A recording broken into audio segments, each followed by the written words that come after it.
1. Kami akan mempresentasikan sebuah materi yang berjudul Pancasila dalam Arus Sejarah Bangsa, Satu Pra Kemerdekaan.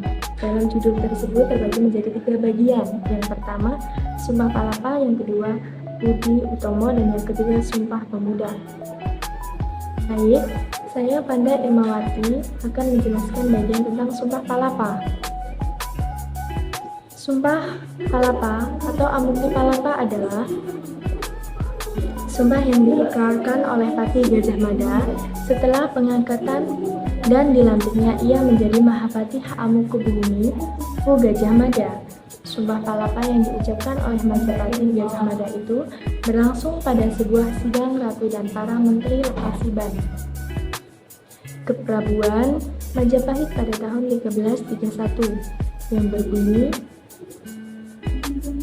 Laun Huwus kalah Nusantara, Risun Amukti Palapa, lamun kalah ring Burun, ring Seran, Tanjung Pura, ring Haru, ring Pahang, Dompo, ring Bali, Sunda, Palembang, Tumasik, Samana, Risun Amukti Palap, yang artinya saya baru akan berhenti berpuasa makan palapa jika seluruh Nusantara bertakluk di bawah kekuasaan negara. Juga Gurun, Seram, Tanjung Haru, Pahang, Dempo, Bali, Sunda, Palembang, dan Tumasik telah dikalahkan.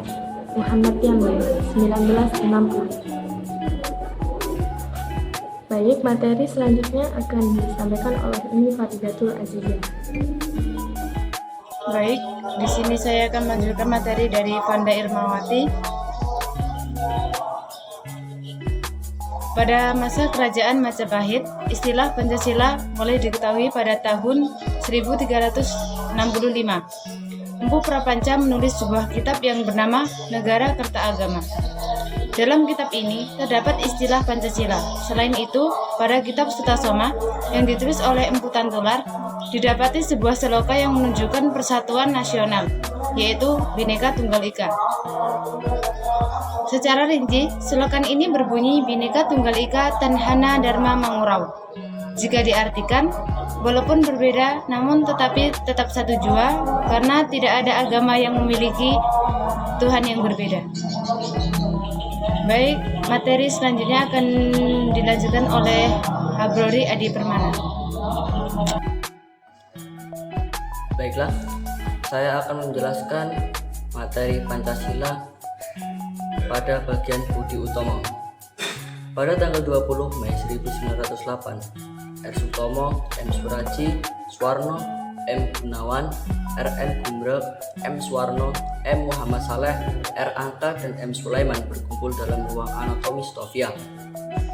Mereka melakukan musyawarah dan setelah dirasa cukup matang, mereka akhirnya bermufakat untuk mendirikan sebuah organisasi yang disepakati bernama Budi Utomo.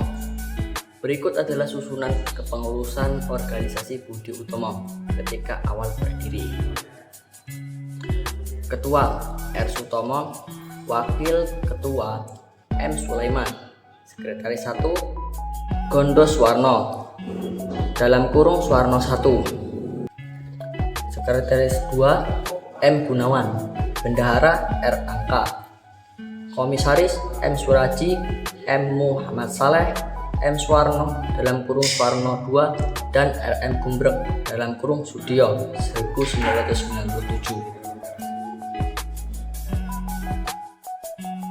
Baiklah, saya akan melanjutkan presentasi dari Abrori. Poin keempat yaitu tentang Pancasila dalam arus sejarah bangsa satu pra kemerdekaan. Budi Utomo adalah organisasi pergerakan nasional pertama tercatat lahir di Indonesia, sebuah organisasi yang awalnya berfokus untuk memperbaiki pendidikan rakyat pribumi, karena bagi mereka pendidikan merupakan alat perjuangan yang paling ampuh untuk setidaknya membuat sedikit kemajuan bagi suatu bangsa. Budi Utomo juga memiliki peranan penting dalam aspek politik yang mampu memengaruhi beberapa kebijakan pemerintah kolonial yang pada akhirnya banyak menguntungkan bangsa Indonesia selaku bangsa yang masih terjajah. Budi Utomo merupakan organisasi yang berjasa untuk mengobarkan api semangat perjuangan nasionalisme dan mereka adalah pelopor pergerakan nasional Sehingga setelah itu bermunculan organisasi-organisasi pergerakan yang lain seperti Syarikat Dagang Islam atau SDI tahun 1909, kemudian dengan cepat merubah bentuknya menjadi gerakan politik dengan mengganti namanya menjadi Syarikat Islam atau SI tahun 1911, Indiske Parti atau IP tahun 1913, Partai Nasional Indonesia atau PNI tahun 1927, Sumpah Pemuda 1928, dan begitu seterusnya, saling bahu-membahu bermunculan organisasi pergerakan dengan tujuan kemerdekaan bagi bangsanya. Pada tahun 1948, Presiden Soekarno menetapkan tanggal berdirinya Budi Utomo sebagai Hari Kebangkitan Nasional sebagai simbol untuk mempersatukan bangsa. Baiklah, saya akan melanjutkan presentasi teman saya Imoni Putri. Di sini saya akan membahas tentang Sumpah Pemuda. Sumpah Pemuda merupakan sebuah ikrar atau janji yang dilakukan oleh para pemuda-pemudi Republik Indonesia. Pemuda-pemudi Indonesia menggugah semangat perjuangannya dengan menyatakan ikrar atau janji, yaitu satu tanah air, satu bangsa, dan satu bahasa. Sumpah Pemuda berasal dari dua kata, yaitu sumpah dan pemuda. Sumpah yang berarti janji yang harus ditepati, sehingga Sumpah Pemuda berarti janji yang harus ditepati oleh para pemuda. Lantas, bagaimana sejarah Sumpah Pemuda tersebut? Sejarah Sumpah Pemuda berawal pada tahun 1908. Pada saat itulah rakyat Indonesia punya kesadaran untuk bersatu melawan para penjajah. Kemudian dibentuklah Perkumpulan Pemuda Indonesia dan organisasi pergerakan nasional di berbagai wilayah untuk bersatu melawan para penjajah.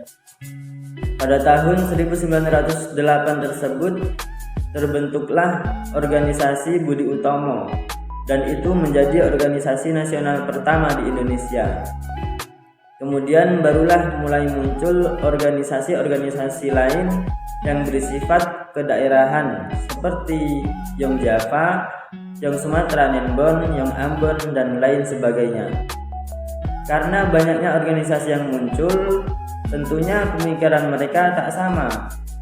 Kemudian untuk menyatukan pemikiran tersebut, diselenggarakanlah Kongres Pemuda pertama pada tanggal 30 April sampai 2 Mei 1926 di Jakarta yang diketuai oleh Sugondo Jojo Puspito. Namun hasil kongres tersebut dinyatakan tak berhasil. Kemudian atas inisiatif Perhimpunan Pelajar-Pelajar Indonesia diselenggarakanlah Kongres Pemuda kedua pada tanggal 27 sampai 28 Oktober 1928. Setelah rapat selesai, hasil keputusan tersebut kemudian disebut sebagai Ikrar Pemuda Indonesia atau dikenal sebagai Sumpah Pemuda. Sumpah Pemuda tersebut isinya yaitu 1. Kami putra dan putri Indonesia mengaku bertumpah darah yang satu, tanah air Indonesia. 2. Kami putra dan putri Indonesia mengaku berbangsa satu, bangsa Indonesia. 3. Kami putra dan putri Indonesia menjunjung bahasa persatuan, bahasa Indonesia.